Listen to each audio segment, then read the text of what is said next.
आप सभी विद्यार्थियों का मेरे चैनल पे एक बार फिर से स्वागत है। आज हम आपके लिए कूलम्स लॉ लेकर आए हैं। इसके पहले चार्ज टॉपिक पर हम 2 वीडियो बना चुके हैं। आप सबको कूलम्स लॉ बिल्कुल अच्छे से समझ में आए, इसलिए कूलम्स लॉ को हम 3 पार्ट में बांट दिए हैं। यानी कूलम्स लॉ पर हम टोटल 3 वीडियो डालेंगे, ठीक है। तो उन सभी वीडियो को अंत तक आप जरूर देखेंगे। पहले वीडियो में यानी इस वीडियो में हम आपको स्टेटमेंट ऑफ कूलम्स लॉ और कूलम्स लॉ के जो कैरेक्टरिस्टिक्स पॉइंट्स हैं उनके बारे में आपको बताएंगे। चलिए शुरू करते हैं।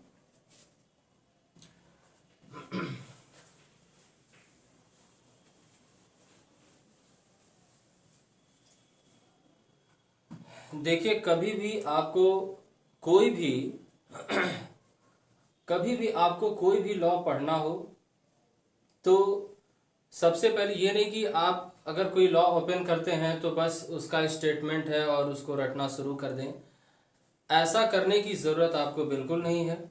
सबसे पहले आप किसी भी लॉ को पढ़ते हैं तो ये पहला इंपॉर्टेंट स्टेप होता है कि हम ये जाने कि वो लॉ किस पर्पज से बनाया गया है। What is the aim of this law. समझ गए? ओके। तो कूलम्स लॉ का एम क्या है या किस पर्पज के लिए बनाया गया है। तो with the help of Coulomb's law you can calculate interaction force between 2 point charges. मतलब अगर 2 चार्ज बॉडी है तो उनके बीच में जो फोर्स लग रहा है उस फोर्स का magnitude as well as direction दोनों कैलकुलेट कर सकते हैं। एक बार और हम रिपीट कर रहे हैं। With the help of Coulomb's law you can calculate interaction force between 2 point charges. समझ गए? ओके। तो अब बात करते हैं कि 2 पॉइंट चार्ज या 2 चार्ज बॉडी है तो उनमें उनके बीच में जो फोर्स लगता है, आइदर रिपल्सन आइदर अट्रैक्शन, वो फोर्स कौन कौन से फैक्टर पे डिपेंड करता है। समझ गए? हम आपको नेचर बता दें कि अगर वो दोनों पॉइंट चार्ज का नेचर सेम है यानी दोनों प्लस हैं तो उस केस में उनमें रिपल्सन होगा, और अगर एक पॉजिटिव है और दूसरा नेगेटिव है तो उनमें अट्रैक्शन होगा। ठीक है, समझ गए? तो चलिए अब हम स्टेटमेंट की बात करते हैं। ओके। तो सबसे पहला लाइन हम लिखेंगे कि इस लॉ का पर्पस क्या है। Using Coulomb's law you can determine interaction force between 2 point charges। Coulomb's law के हेल्प से आप 2 पॉइंट चार्ज के बीच में जो इंटरैक्शन फोर्स लगता है उसे आप कैलकुलेट कर सकते हैं। ठीक है। अब ये लॉ क्या कहता है, चलिए देखते हैं।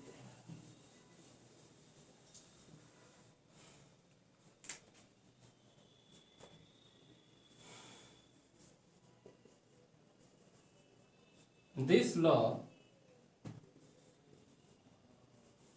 says that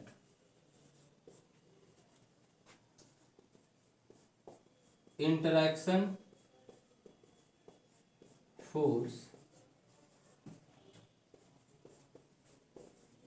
between 2 point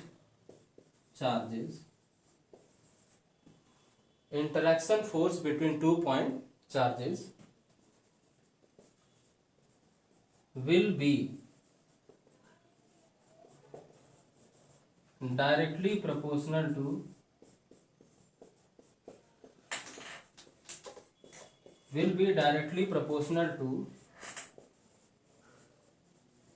product, यहां प्रोडक्ट का मतलब मल्टीप्लिकेशन से है, product of magnitude of given point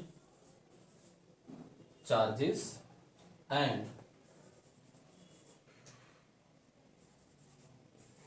will be inversely proportional and will be inversely proportional to square of the distance, यहाँ जगह नहीं है, ऊपर देखें, square of the distance between them. ठीक है, यानी दो पॉइंट चार्ज के बीच में जो फोर्स लगता है वो उन दोनों चार्ज के मैग्नीट्यूड के डायरेक्टली प्रोपोर्शनल होता है, और उन दोनों चार्ज के बीच में जो डिस्टेंस है उस डिस्टेंस के स्क्वायर के इनवर्सली प्रोपोर्शनल होता है। ठीक है, अब इस लॉ का मैथमेटिकल फॉर्म हम लिखने जा रहे हैं, उससे आपको इस लॉ का मतलब और बेहतर समझ में आएगा। ठीक है,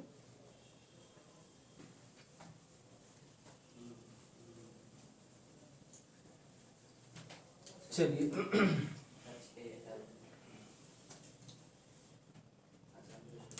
चलो 2 चार्ज सपोज कर लो। Late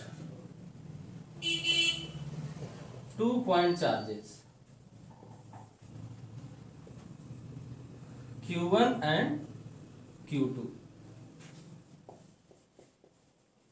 separated by distance R। Diagram देखिए, ये 2 पॉइंट चार्ज हैं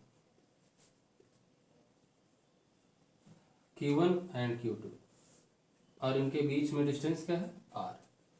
तो ये कूलम्स लॉ क्या कहता है कि इनके बीच में जो फोर्स लग रहा है, ये फोर्स इन दोनों चार्ज के मैग्नीट्यूड के प्रोडक्ट के डायरेक्टली प्रोपोर्शनल होगा, यानी mod of Q1 into mod of Q2। और दूसरा जो पॉइंट है जो कि इसके पहले स्टेटमेंट में हम लिखे थे, वो क्या कहता है कि 2 पॉइंट चार्ज के बीच में जो फोर्स लग रहा है, वो फोर्स इन दोनों पॉइंट चार्ज के बीच में जो डिस्टेंस है, इस डिस्टेंस के स्क्वायर के इनवर्सली प्रोपोर्शनल होगा, यानी 1/r स्क्वायर। ठीक है, तो अगर हम इन दोनों इक्वेशन को मिला दें तो आपको कूलम्स लॉ का मैथमेटिकल फॉर्म मिल जाएगा। तो चलो इनको मिलाते हैं। ठीक है ना,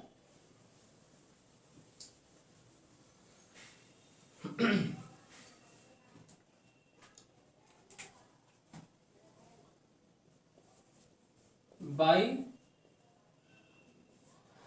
equation 1 and 2, F directly proportional to mod of Q1 Q2 upon R square. ठीक है, एज यूजुअल अगर आप प्रोपोर्शनैलिटी हटाएंगे तो आपको एक कांस्टेंट लगाना होगा। जैसा कि आप जानते हैं कि कभी भी आप प्रोपोर्शनैलिटी हटाते हैं तो आपको एक कांस्टेंट लगाना होता है। ठीक है,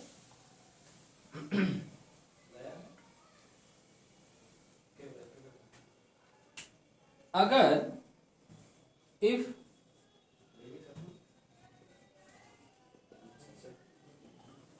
medium between given point charges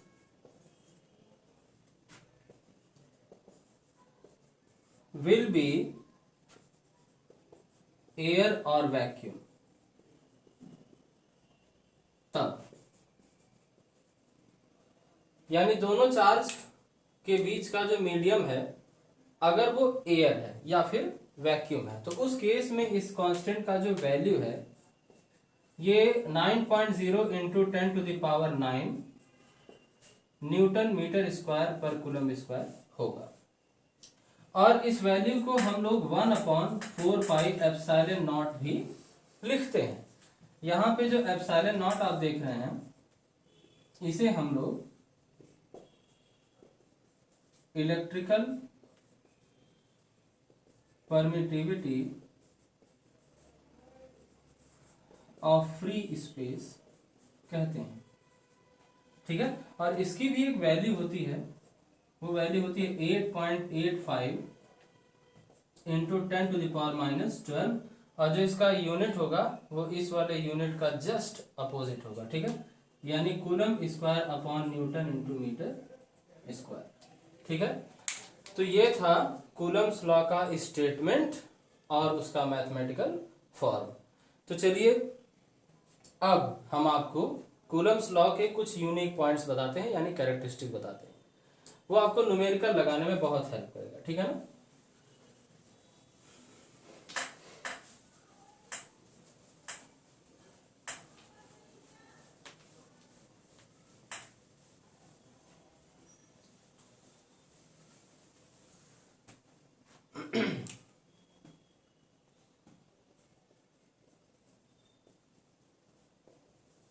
characteristics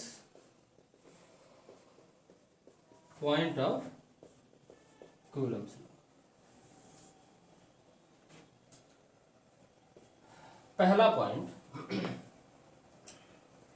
जो मैक्सिमम बच्चे कंफ्यूज जाते हैं। सपोज करो कि 2 पॉइंट चार्ज है, एक का मैग्नीट्यूड है 3 माइक्रोकूलम और दूसरे का 9 माइक्रोकूलम।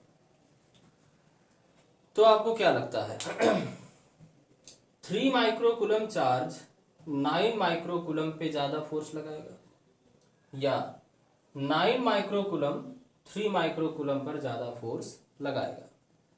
तो बहुत सारे बच्चे इसमें कंफ्यूज जाते हैं और कुछ ये कह सकते हैं कि 3 माइक्रोकूलम 9 पे ज्यादा फोर्स लगाएगा, या कुछ बच्चे कह सकते हैं कि 9 माइक्रोकूलम 3 माइक्रोकूलम पे ज्यादा फोर्स लगाएगा।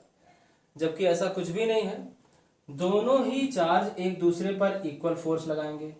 क्यों? क्योंकि जो कूलम्स लॉ है या कूलम्स लॉ का स्टेटमेंट है, अगर आप वहां अपना ध्यान ले जाएं तो आपको समझ में आएगा। कूलम्स लॉ कहता है कि जो दो चार्ज के बीच में फोर्स लग रहा है, that not depends on individual magnitude. एक सिंगल चार्ज का मैग्नीट्यूड क्या है उस पर डिपेंड नहीं करता, दोनों चार्ज के मैग्नीट्यूड के प्रोडक्ट पे डिपेंड करता है। यानी 9 इंटू 3, ये 10⁻⁻12 का फैक्टर ये माइक्रोकूलम हटाने के लिए लगाया गया है। यानी इन दोनों पॉइंट चार्ज के बीच में जो फोर्स लग रहा है वो इन दोनों चार्ज के प्रोडक्ट पे डिपेंड करेगा, ना कि इंडिविजुअल मैग्नीट्यूड पर। तो what is the final conclusion जो आपको याद रखना है वो क्या है? अब जनरल टॉक करते हैं। मान लो कि दो चार्जेस हैं Q1 और Q2 and separated by distance r। तो 1 पर फोर्स कौन लगाएगा? 2, और 2 पे कौन लगाएगा? 1। तो force at 1/2 and force at 2/1, ये दोनों ही मैग्नीट्यूड में बराबर होंगे, यानी दोनों चार्ज एक दूसरे पे इक्वल फोर्स लगाएंगे। इससे कोई फर्क नहीं पड़ता कि Q1 और Q2 के मैग्नीट्यूड क्या है, समझ गए? दोनों ही चार्ज एक दूसरे पर इक्वल फोर्स लगाएंगे। ये था पहला कैरेक्टरिस्टिक्स जो आपको हमेशा ध्यान में रखना है, भूलना नहीं। ठीक है ना। चलिए अब दूसरे पॉइंट की बात करते हैं। कई बार ऐसा होता है कि आपसे पूछा जाता है कि कूलम्स लॉ में जो बताया गया है कि 2 पॉइंट चार्ज के बीच में फोर्स लगता है, तो उस फोर्स का लाइन ऑफ एक्शन क्या होता है, मतलब कौन से लाइन पे फोर्स काम करता है। ठीक है, तो बहुत वेरी केयरफुली आप सुन लें कि line of action of Coulombic force will be along the line joining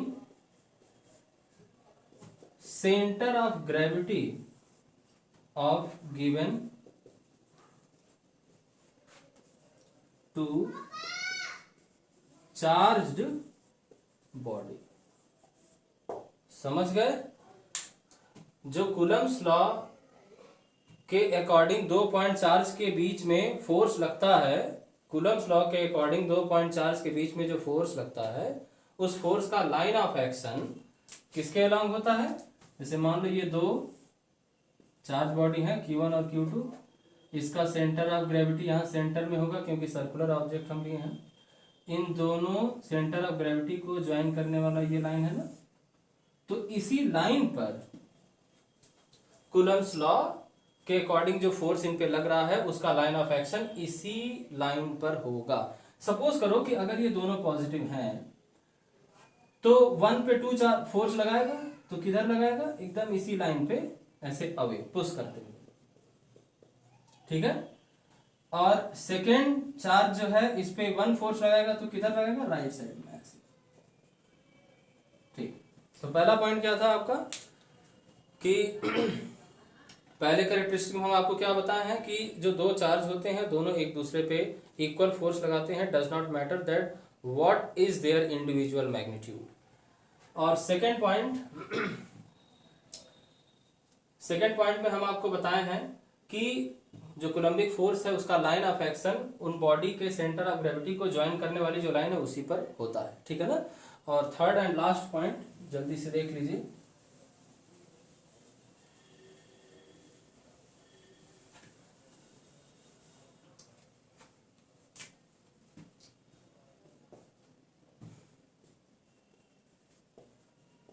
magnitude of Coulombic force depends on nature of medium between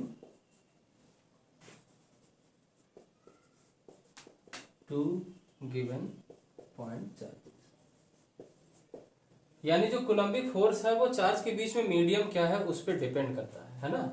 तो उसका एक्चुअली इस फॉर्मूले से आप समझ सकते हैं 1/4 पाई एप्सिलॉन यहाँ पे रहने दीजिए, अगर कोई दूसरा मीडियम है तो Q1 Q2